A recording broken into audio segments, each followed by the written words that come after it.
Hey, what's up guys? Soma11 here. So, I'm 2 seasons behind on anime, and that's really due to school. I had time to watch some stuff, but also schoolwork, at the level I'm at now, it's a little bit harder and it takes up a lot more time. So, sometimes I don't feel like just going back to my dorm and watching anime. Yeah, especially like if you're living in a dorm and you have to come back to the dorm, so like, I'm kind of bored. It's so quiet and stuff. You're alone. I didn't really feel like watching anime, so I prefer watching it at home. So I'm 2 seasons behind, and let me just get into this really. If you follow the Facebook page, you'll know what I'm talking about. So I added some shows to my watch list, and then other animes will be watched immediately. So I took 5 hours off my life and watched this anime. And I saw the manga for this a while back when it came out, and the art looked really good for it, so I wanted to buy it, but I didn't buy it yet. And it's based off a light novel, and apparently the anime is following the manga because that happens a lot. We'll get there'll be a light novel out, they'll make a manga adaptation out of it, and then the anime will be based on the manga. That's what based on the comments, that's what it seems like the situation is. But at this point, the anime has passed the manga, which is very strange. So I don't know if they'll start following the light novel or something like that.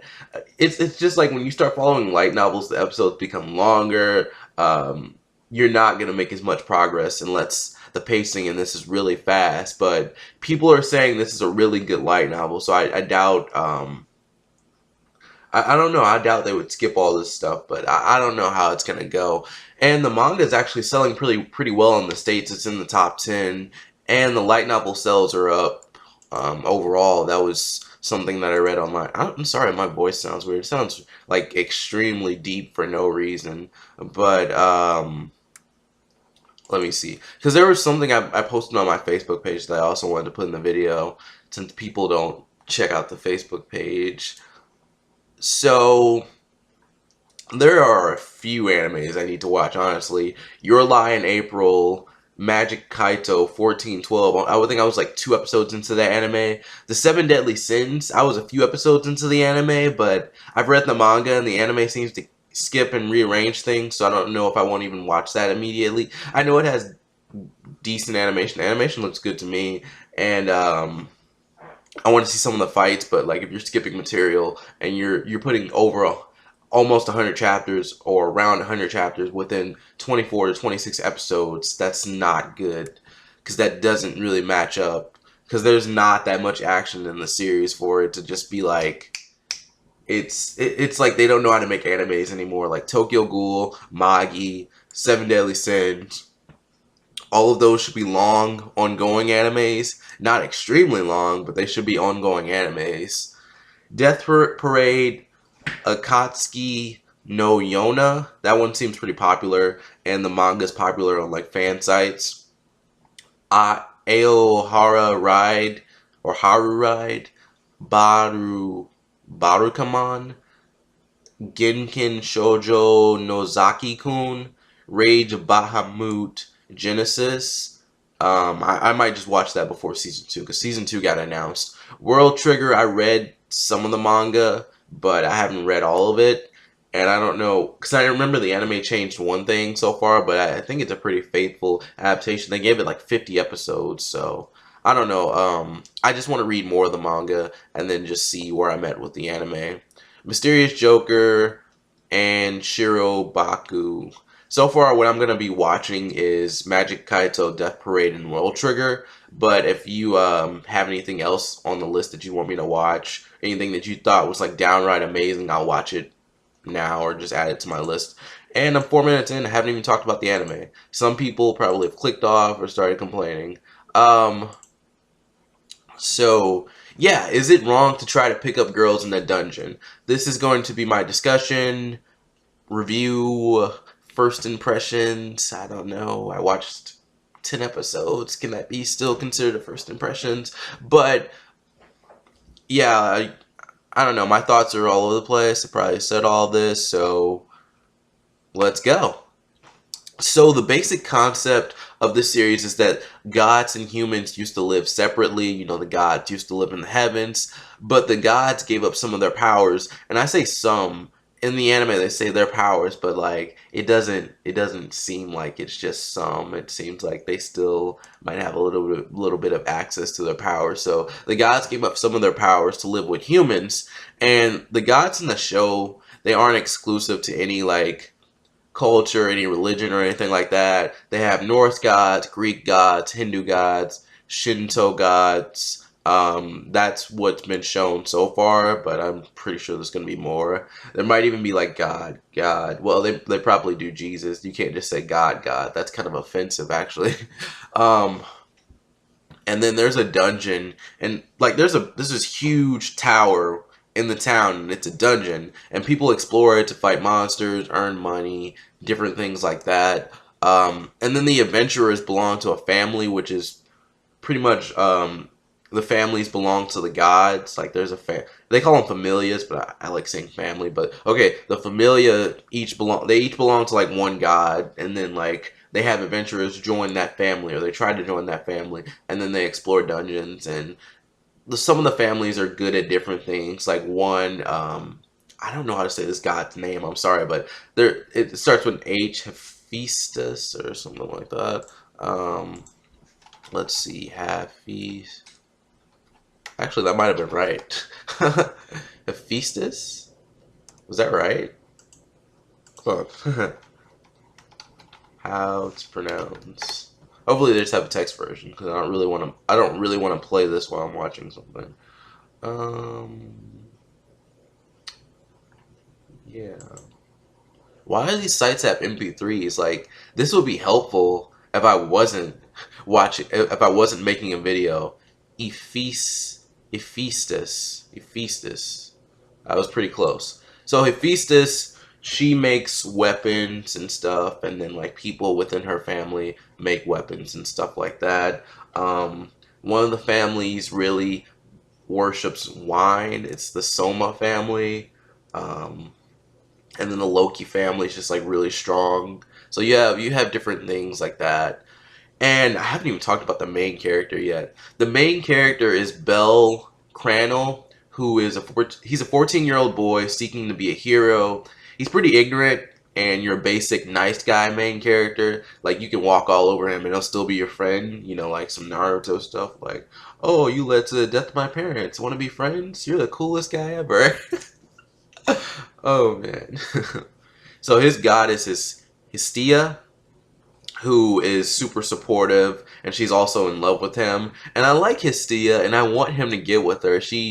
I like her out of the girls in the series. I mean, she's already living with him, and then she gets jealous about his crush and all the girls that are around him. And there's actually a joke later on when she's at work. She has two jobs, by the way. It's so weird because like she's a god and stuff, but you know the gods have given up their powers. But it's so awkward. She's just working at the store, and then they walk by and they're like, "What? You're on a date with another girl? Another one?" That was a really funny moment. So when they're at home and stuff, like every day, she'll tell him his stats, and they're located on his back for some reason. I don't know if that's like a big plot point or something, but I thought it was cool because like it's basically a tattoo on his back that's updated, or she can update it. You know, like if you're refreshing a page or something like that. Actually, that's a really good analogy to it, but yeah. If you're refreshing the page, and then basically an actual piece of paper will come out with his stats on there and different things like that.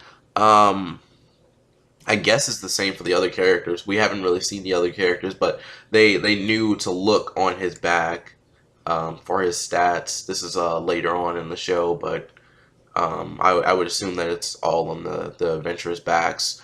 And Hestia is actually featured less in the later episodes. More characters are introduced, and it's good to have more characters. But I liked having her around. I liked, you know, the whole thing with her, Belle, and Hestia. I like that. I like.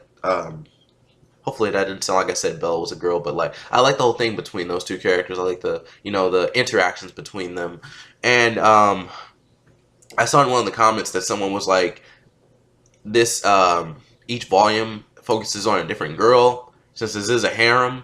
So you're saying, you know, people are saying that Hestia isn't focused on as much. That's because there's a different girl focused on with each volume. I'm not sure if that's true or not.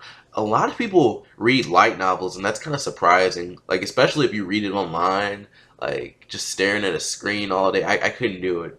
I'd actually want to buy the novel version, but right now the manga's out. But we have things like Sword Art Online, Durarara, and I think that's it so far. I don't know if Bakano is out or Log Horizon or anything like that. This is a harem. Wait, no, I didn't talk about the other character. Yeah, so in the first episode, he's in a dungeon and a Minotaur is attacking him, and this is kind of a big plot point. He gets rescued by this girl named Eyes, or Aze, I think it's Eyes, and then she's kind of the it girl in a way. You know, she's very strong and she's gotten faster than everyone else. She's like gotten stronger faster than everyone else so far, and then you know everyone kind of just looks up to her and stuff. But she's kind of an airhead, and we kind of figure that out once we see her more. And then he falls in love with her on the spot. And this is a harem. I don't like harems because I think harems are really annoying and dumb. The only harem I can handle somewhat is Nisekoi, and even then I want Raku to pick a girl already, but Nisekoi, you know, they kind of just mess around with the concept, and I guess they're introducing more of the story a little bit, and then Raku's gonna pick a girl, I guess either when the manga gets canceled, or when the mangaka actually reaches an ending, which I don't know, because it could probably go on forever. And the harem aspects of this show are just annoying. Like, even in the first episode, it's very obvious that a lot of girls like him. And you're wondering, like, why is it obvious? Because it's, like, unnatural. Like, I can understand having one girl who's, like, your friend, who's been by your side. You can have her like you, but, like, someone just at the shop, you're like, oh, I love you. And then she's like, oh, blushes. Like, what? The show is really fun, but it really starts to pick up on like around episode 8 when the main character actually gets stronger and he actually gets a little bit more serious, but I'm kind of getting ahead of myself. I think the art's great and it really kind of drew me in, but the harem aspect turns me off. Like, I'm sure if you've seen the manga, you've seen the light novel, or even the anime, the art looks really, really good. But the harem aspect, it doesn't need to be there.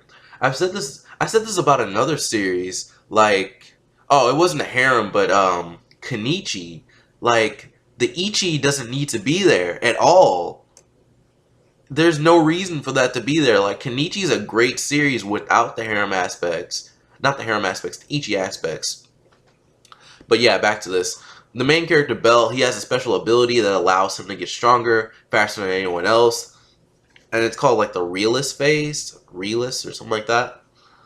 And this is cool, but I feel like it's just a way of getting the main character to be stronger and be to like a manageable a level where you can have better writing, because you're not gonna get that far with the main character just kind of fighting around on the first few levels. And like after he gets this ability and he starts training a little bit, he starts tackling the higher level dungeon floors, and he's stronger at that point.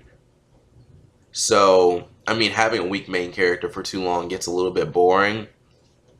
And Bell has two goals, and that is to pick up girls. That is literally his goal. I believe his late grandfather told him to do that. And I mean, the title is It Wrong to Try to Pick Up Girls in the Dungeon? But, come on. Really? I want something serious. That's not serious. You know, I really hate this. Like, when people have a great concept, but they don't do anything with that. They try to joke around with that. That's happened with a lot of series, and I don't understand why the artist or the writer does that. So, Belle's other goal is to be a hero, which that one's okay. And I'm going to go through the episodes quickly. I'm going to try. But this is supposed to be a discussion, not a review, and I'm probably already at 10 minutes. Yeah, I'm over 10 minutes, so this is going to be like a 20-minute video. I was about to say 40 minutes. Like, no one's going to watch that. No one's going to watch this either. But, by the way, you guys should check out my Pokemon review, which I did a few days ago, and it didn't get that many views, but I like doing it. And I also did a Naruto review, so if you like Naruto, yeah. So, I was pretty bored watching this, I'll be honest. I kept going because someone hyped it up. I saw one of their video titles for like a later episode. I'm like, yeah, I want to reach that point. Apparently, if it's going to get good. And I have nothing better to do with my life at this moment. Oh, man. I can't do anything right now. So I was just like, oh, I'll just watch anime. And actually, watching this weekly would be fine, but watching it as a marathon isn't very fun. I covered most of episode 1 already, and I'm not sure. I kind of thought about dropping this while I was watching it, but I'm glad I stayed. But still, this is a pretty good concept to be kind of like, it seems like it's being wasted a little bit. So Bell meets someone who works at the bar, and he becomes friends with the people there. That happens, but between like episode 1 and 2 or around there. And then in episode 2, a family is hosting an event where they tame monsters. Freya, one of the gods that has taken a liking to Bell, she releases some of the monsters to go after Hestia. And then Hestia goes to another god for help. And she gets a weapon built for him, and it's a knife because his weapon broke. And then most of his weapons are knives. It's really strange. But this weapon is special because it's for him, like a beginner, and it also grows with him, and it doesn't break. Well, it hasn't broken so far. And I guess that's in power that it grows with him, because I thought eventually it would turn into a sword, but this guy really seems to favor knives. I don't think the weapon is going to transform, even though I thought that was a cool idea. Creator, if you're watching this, do that. And then Eyes is helping out with the monster problem as well. And then Bell locks Hestia away so she's safe. I don't know where he locked her up, but it was like a gate somewhere, and he just locked it. And then he wanted to fight the monster. And then in episode 3, they're still being chased by this gorilla monster beast. And Hestia takes forever to give Bell the knife, and she had so many chances. And I didn't like this part of the episode. It's just like, give him the knife already. Like, they just kept talking and stuff. And I'm like, you're right in front of him. He just got beat up, and he locked you away. The gate is big enough where you can stick your hand out and give him the knife. But she waits till she gets out, and then like he's in a lot of trouble, and then she gives him the knife. I don't know what was going on there, but he did kill the beast. And then at one point, I remember this being early in the series, someone from A's family or I's family insults Bell, and that guy was a jerk. Like, basically, Bell was in the bar, and I's group was in there as well.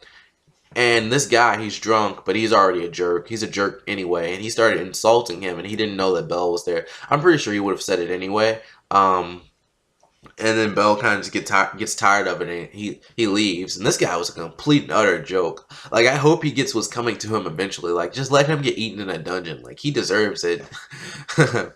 So, it was recommended that Bell get a supporter.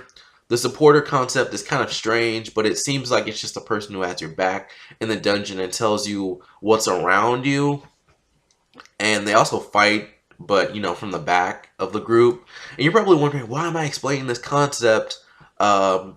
But when it was first introduced in the anime, it seemed kind of pointless, because like what the supporter would do would tell you is like, oh, there's a monster behind you, so like you couldn't turn around yourself and see that. Like, you're in a fight, you're in a dungeon, like you should be aware of your surroundings at all times. I guess the supporter thing is a little bit helpful. And then like, you know, like later on they start using weapons and stuff, so I guess the supporter is cool. And then there's a supporter named Lily who's shown. She's kind of shady, and, you know, she's in a small package. She's a really small person. And then she gets abused by an adventurer, and I would say rightfully so, in my opinion. The first one she's with, he kind of just like hits her on the head, and he insults her and stuff. And I'm just like, yeah, based on your actions later on, you definitely deserve that. But, you know, if you're watching the ending, you see, I think she's in the opening too, but she's definitely in the ending. You know that they're gonna join up with Bell and stuff. So she also gets her money. Let me see. I don't know what I was typing there, but she makes money, and then it's taken away from the people within her familia, and then her familia supports wine and not the actual god. I didn't know what exactly that meant, but it was kind of explained later on, like they really like the wine, they don't really care about the god as much. So once they got a taste of the wine, they wanted more. So basically, it's addicting. It's kind of like a drug. And she supports Bell eventually. She uses him. She steals his knife and some other gear. She steals the other gear later on. And then she gets jumped by the adventurer from earlier that was abusing her. And then he gets double crossed by some other adventurers, but Bell saves her. And then this scene was pretty good. When he comes in and saves her, she kind of just breaks down. And she asks, like, why would you help me? And, like she's a bad person and all that. And he kind of gives an ignorant answer. Like he said that he would help her because she's a girl, and he said that to someone else earlier. And I didn't like that, but it was still a great scene overall.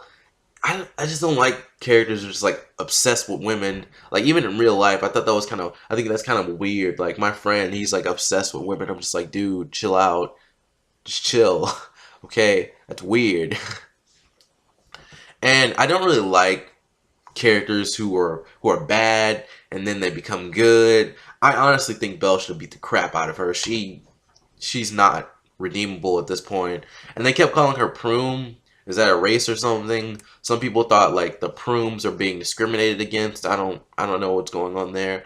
And it's like in her normal form. So is that because she's short or something? Because like the ears are just magic. So I don't know.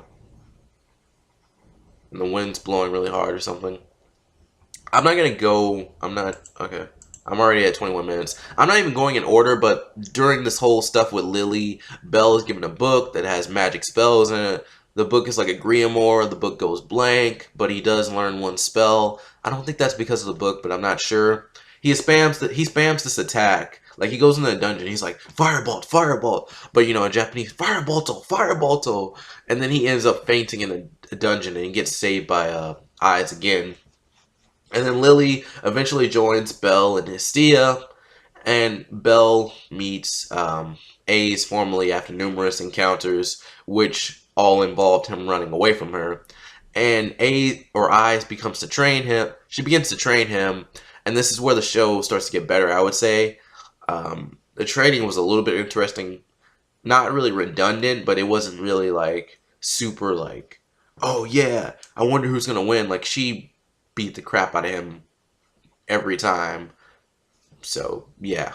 Also, Belle and Hestia went on a date on one of the episodes. I like that. I hope he's not dense or anything, because he should know Hestia likes him with all the things she says. She claims him and even says she loves him. She's like, let's sleep together and stuff. Not in that way, but like just sleep together, like actually, sleep. And or something. There was a weird thing with the Familia. So Lily belongs to the Soma Familia, right? She's trying to leave that Familia, but at this point she's still part of it.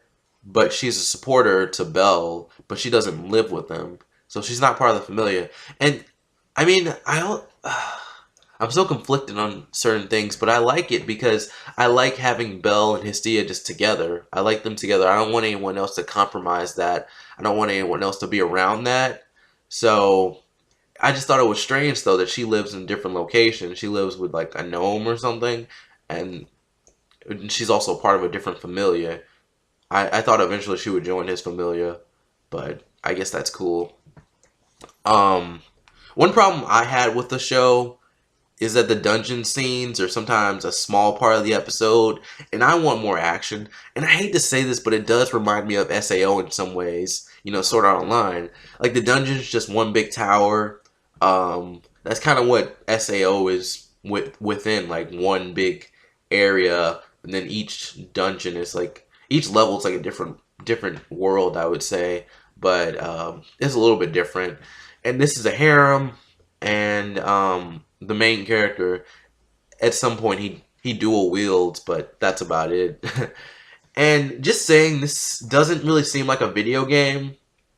I would say this exists in the real world, meaning their world. Plus, it's pretty real in the way that they fight. Like, at one point, the main character stabs a creature in the wrist, and then he twists his blade. Video games really aren't that precise. to where you can do something like that unless it's like a quick time event or like they have a damage point like right at that area. You're like, oh, attack here. This show has a great concept, but it's definitely not applied right. I like Sword Art Online more, and this show is pretty lighthearted at some points. That's not a problem, but it takes too long to get into the story and get into the action. And some of the episodes are boring, especially some of the earlier episodes. And at another point, Aiz is fighting a monster which a player pretty much made stronger. Like, he gave it a weapon, and he told the monster to learn the weapon. Another very interesting concept. And I believe this guy serves under Freya because, yeah, I think he was talking to Freya. So yeah, Freya did this too, and she pretty much serves as this show's villain. And it's kind of annoying how she's barely wearing anything when she's on screen. Like, it's a suit, but like the middle part of her body is revealed, and it's so weird and overly sexual. So this creature is stronger. The main character runs into it. He nearly dies fighting it. And Aiz is about to rescue him again, but he stands up and he fights the monster or the Minotaur for round 2, and he kind of says the same thing that Kagami said in Kuroko's Basketball, you know, like, if I can't do it now, when will I do it? And this fight was epic and dynamic. I wish we had more of this. And he finally makes it to level 2, and he's popular now, and he's also stronger. And he meets the blacksmith who created his armor, and he joins the party. His name's Welf. And the blacksmith, he could be famous, but he doesn't because people's intentions with his craft. And, yeah. Sorry, I thought I heard someone. I didn't really like how this character, Welf, he wasn't as fleshed out as Lily, but he's only been in like 2 or 3 episodes. Lily had like 3 or 4 for development, and it was slowly built up. His development was kind of quick. It's like, oh, I kind of want to join you because you like my craft. I don't know. So our 3 adventurers are trapped in a dungeon. Welf's leg is messed up and Belle is going all out. The monsters won't stop coming. Hestia, Hermes, and the adventurers that caused this situation are going to rescue them, but gods can't go into the dungeon. And I thought this would be like a big event since there's so many people going, but there's also like 2 or 3 episodes left, so I don't know if it'll be rushed or we'll get a season 2. Yeah, so basically Belle, they started to go into like the higher levels in the dungeon, and it's kind of dangerous. And of course I didn't cover everything because I'm lazy and I'm going mostly off of memory. When I wrote this, I was going mostly off of memory. So I think it's okay. When I went through it, I didn't really know if I was wasting my time or not. Like, this anime has good art, but it doesn't start off that strong. And the first 3 episodes are boring, and it needs a better story and more action. The harem aspects are annoying. There's way too many girls at once, and most of the characters are developed well, even though they get little screen time here and there with each episode. And even though this is based off of a light novel, they and they probably skipped some things. I like the anime for what it is. The beginning just needs to be stronger, and the first part with the gods was extremely interesting in the first episode, but then I saw how it was applied, and I was kind of disappointed. But I really want to see where the story goes, and yeah, I'll be watching the last few episodes, and hopefully I can watch some other animes from the season. I'm probably not going to watch all of like 10 episodes within a day again, because I understand if it was really good, but this wasn't like, oh wow, I feel great after watching all that. Like, some episodes were good and others weren't. So anyways guys, Facebook and Twitter in the description. Thank you for watching, and I will see you guys later. Peace.